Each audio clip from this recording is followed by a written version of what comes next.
رات کا وقت تھا۔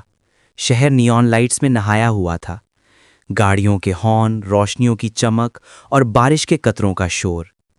مگر شہر کے ایک کونے میں ایک پرانا سا گھر خاموشی میں ڈوبا ہوا تھا۔ اسی گھر کے اندھیرے کمرے میں ایک بوڑھی ماں بستر پر لیٹی تھی۔ چہرے پر جھریاں تھیں مگر آنکھوں میں روشنی تھی، جیسے ہر اندھیرے میں بھی امید چھپی ہو۔ دروازہ ہلکے سے چڑچڑایا، احمد اندر داخل ہوا۔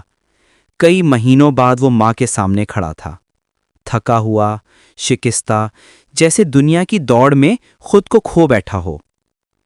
ماں نے کانپتے ہاتھوں سے اس کا چہرہ چھوا اور مسکرا کر بولی، بیٹا دیر ہو گئی، میں تیری راہ دیکھتی رہی۔ احمد کے ہونٹ کپ کپ آئے، آواز بھر آ گئی، امی کام بہت تھا، وقت ہی نہیں ملا۔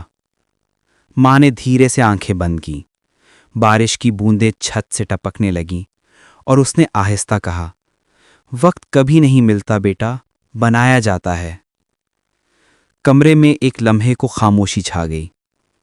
احمد کی آنکھوں میں آنسو تیرنے لگے۔ اس نے ماں کا ہاتھ تھاما، امی میں اب کہیں نہیں جاؤں گا، بس آپ کے پاس رہوں گا۔ ماں نے کمزور مسکراہٹ کے ساتھ کہا، نہیں بیٹا، تو جا، زندگی تجھے بلا رہی ہے، ماں تو بس دعا دیتی ہے۔ اور اگلے ہی لمحے ماں کے ہونٹوں پر مسکراہٹ جم گئی، سانس تھم گئی اور کمرے میں صرف قرآن کی سرگوشی باقی رہ گئی۔ احمد چیخا، امی! مگر وہ جا چکی تھی، یوں جیسے دعا دے کر سو گئی ہو۔ اگلی صبح جب اس نے ماں کا قرآن کھولا، پہلے صفحے پر ایک پرانا کاغذ رکھا تھا۔ اس پر ماں کی لکھائی میں درج تھا، میرا بیٹا جب بھی گمراہ ہو یہ دعا پڑھ لینا، اللہ اسے سیدھی راہ دکھائے اور اس کے دل میں ماں کی یاد زندہ رکھے۔